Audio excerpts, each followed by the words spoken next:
Here's something that's interesting because y'all know y'all forgot about it. Sherrone Moore, Michigan, former head coach of Michigan, supposedly got a victory in court. Let's hear about it. Sherrone Moore, the former University of Michigan head football coach who was all in the news in December of 2025 after he'd lost his job and caught a criminal case stemming from a workplace relationship he was having with his assistant. Well, he just got some good news regarding his criminal case. And I'm not a lawyer, but I watched the hearing, so let me give you the recap on the interesting argument his attorney made and why the judge agreed with her. For context, in case you need it, this is Sherrone Moore, this is his wife, and this was his executive assistant and his mistress.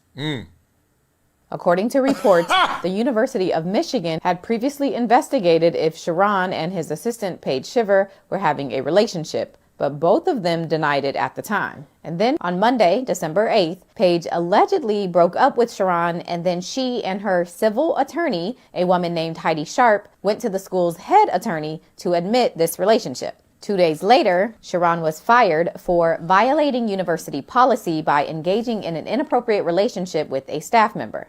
And after he was fired, he then went to Paige's apartment and allegedly entered it illegally and threatened to harm himself. While Sherrone is there, Paige calls her attorney, Heidi Sharp. And that's what always threw me off, right here. And this happens a lot. Peep game when you hear someone break up and then you hear abuse allegations. Always think this. One, I know there's explanations, but always think this. Why are you telling me now if all of this was happening before and you were so terrified? Oh, you weren't. Oh, you were. Okay, just go down that, okay? This may be a little insensitive, but we got to do it to get to the truth, okay? Surgery is not pleasant, right? We got to open it up. Then once you're in there, also say, in the moment of fear or terror, shock, whatever it may be, why are you calling a lawyer and not the authorities, police, if you're such in fear? Anybody? Just questions. And then Heidi calls the police. And this is where some of the problems start. Yes. When Mr. Moore came to the complainant's apartment, the first person that the complainant called was Heidi Sharp. Heidi Sharp then calls 911 and says a series of statements that are in my motion that she did not have personal information of and had no basis for and are untrue. Oh, let me find out. Okay, I'm way ahead of this.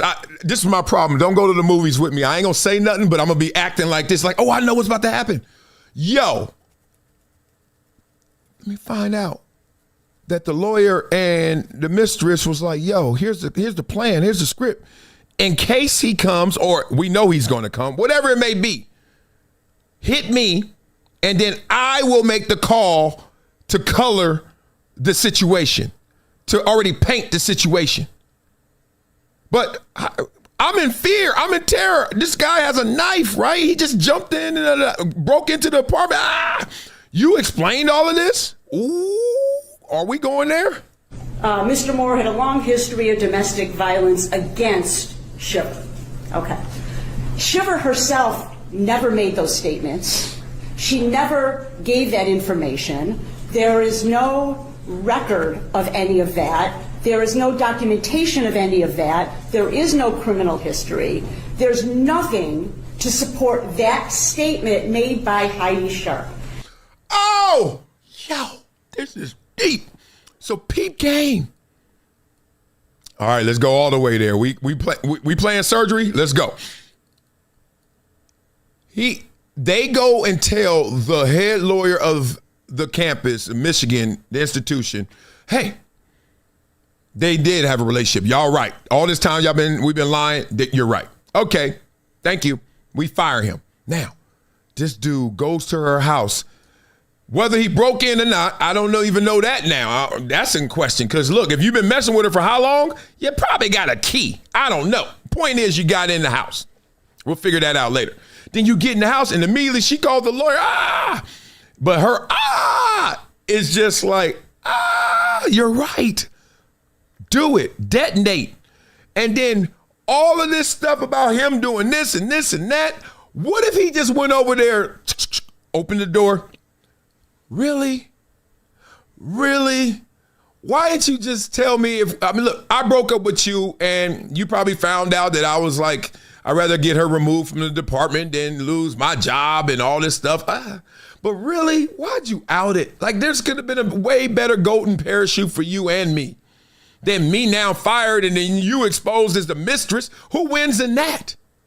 Who wins in this one? Who winning? You wanted that much sympathy? You wanted to be the victim that bad? You were complicit in this for years. Oh, this is deep. We may have been looking at Ronnie Moore a little wrong. There was a screenshot of messages the days that the alleged stalking occurred.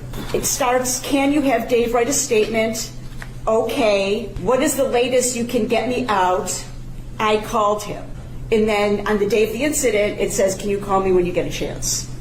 According to Sherrone's attorney, some of the things that Heidi told police about Sherrone were not 100% accurate, and she at some point presented officers a screenshot of some text messages alleging that all of them were evidence of Sherrone harassing Shiver. However, when officers show Shiver these text messages, she tells them that some of them are work-related, not harassment. They showed her the whole screenshot, and she said, are these text messages work-related? And the answer was, yes, those are work-related. And then she was asked, are there any more text messages that you haven't given me? And the answer was no.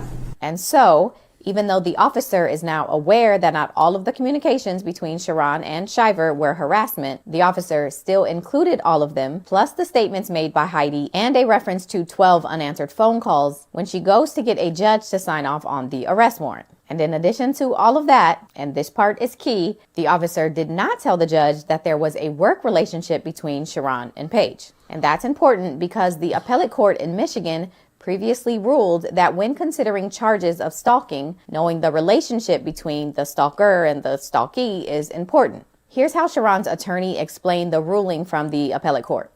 Wait a minute. Free Sherrone Moore. Hey, who's the coach there now? The guy from Utah? What's my man's name? Coach, you got to go back to Utah. What the hell? In that case, there was a stalking charge and there was a trial.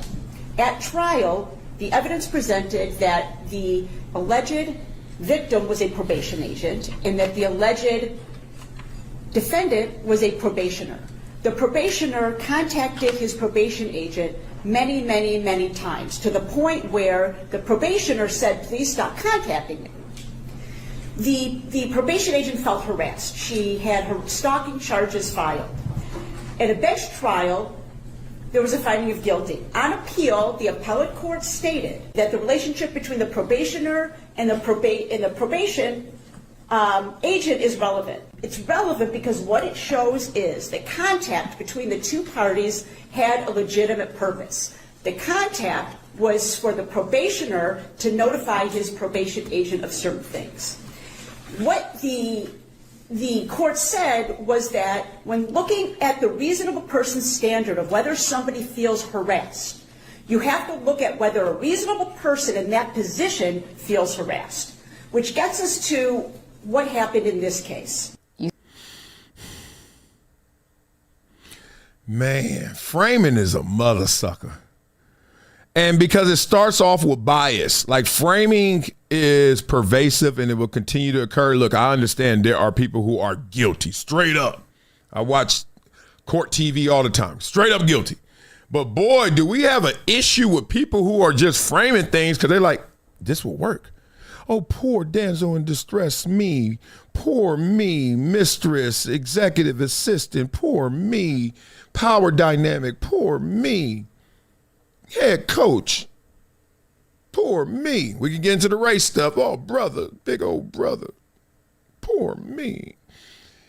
It sounded like her and the lawyer was like, poor me, but we know how to get rich me, rich me. You see where this is going? Yeah. Sherrone's attorney argues that since the officer never told the judge about the working relationship between Sherrone and Paige, especially considering that Paige had already told the officer that some of the communications were actually work-related, that means the judge signed off on a warrant under the impression that every communication between these two was harassment. In the facts that she presented to the magistrate, she left out the information that Sherrone Moore was the boss of the complainant. The complainant was the executive assistant to Sherrone Moore, who at the time was the head football coach at the University of Michigan. It matters because the communications that were presented to the magistrate were 12 alleged phone calls that were unanswered. The 12 alleged phone calls were on a work day. The complainant in this case had not taken a leave of absence. She had not left her job. It was working hours, and she was the executive assistant of Sherrone Moore. The magistrate needs information to make a determination of probable cause of whether to issue an arrest warrant. That's a big deal. That's like due process at its core. And in case you're wondering, Sherrone's attorney highlights that since those 12 calls went unanswered, there is no way to confirm or deny what Sherrone's intentions were with them, whether they were work-related or not. And so, based on these misrepresentations and omissions from the officer, Sherrone's attorney is asking the judge for a hearing. They specifically want to question everyone involved in this to figure out what everybody knew and when, and to understand if information was intentionally left out when getting the warrant. And if it is, Sherrone's attorney is ultimately asking for the charges against him to be dismissed. Now, the prosecutor tried to argue reasons why the judge should not grant this hearing, but honestly, none of them were really convincing. She basically said that this should be addressed at a later time. And so the judge sided with Sherrone's team and agreed that a hearing is necessary. I can only imagine, but this court doesn't know what an executive assistant to a football coach does. I don't know if phone calls or messages might be exchanged all times of the night. I don't know. I see you, brother. way to bury the lead. Let me stop. Oh, my God. Sherrone. He might own Michigan. Any of that. I can only presume that if they are the executive to effectively a CEO, the range of their responsibilities, duties, communications is vast. But it's something certainly that the court should have been informed of during the swear-to. I don't know why that wasn't given to the magistrate. I think that the evidentiary hearing would be necessary because there's no mention of the employment, that context given to the relationship. So the hearing will be held on March 2nd. And just as an FYI, if based on this hearing the judge determines that the charges should be dismissed, the prosecutors could refile them. But we aren't there yet, so let's just see what happens at the hearing. See what happens when you cheat on your wife. Sherrone Moore. You had a perfect video, then you had to throw that in. You're so silly. I'm not a lawyer, but on Instagram. Wow. I mean, that's talent. This ain't even your job, and you doing that? That was insane. Had me captivated. It was way too long, but I was like, we got to go. She is nailing this. Wow. Okay. Two things. One, we know Michigan this hearing is going to be interesting. Let me just say this, because we all have heard that Michigan knew about this before the day that the mistress came forward, right? At least investigating it. That's going to be a problem. You investigated, what'd you find? That's all you found? Oh, they weren't complicit? Oh, they weren't telling the truth? They weren't forthright? But your investigation should have been independent no matter what they say. Private investigators, nobody could find anything more than just smoke? You couldn't find the fire? Really? Okay. And you know, in these investigations, somebody will be like, yeah, they knew, but they were waiting to see what the record was. Yeah, they knew, but we'll make sure we beat Ohio State or not. Yeah, they knew, but we were trying to see if we were bowl eligible. You know somebody going to go there. So they in trouble with that one. Here's the second part. Y'all remember, it feels like the OJ trial in the sense of, okay, we get to the scene, but you mishandle the scene. It's not done proper procedure, so therefore some of the evidence can't be admitted, and we got to go back and restart. And since we do, now we got it all framed differently, racial. The power dynamic is now gone because she seemed like she was working with a lawyer from Hello.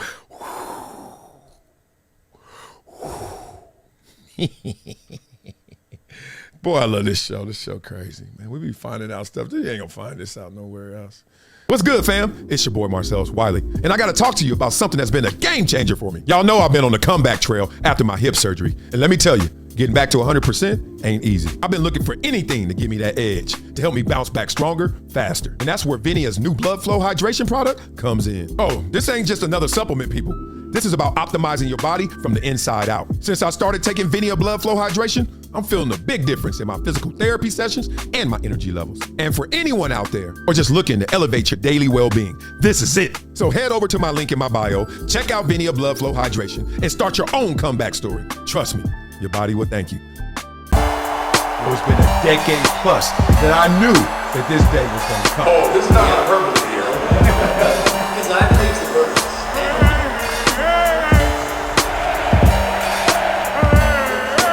Time to hydrate. Hydration's the situation, so.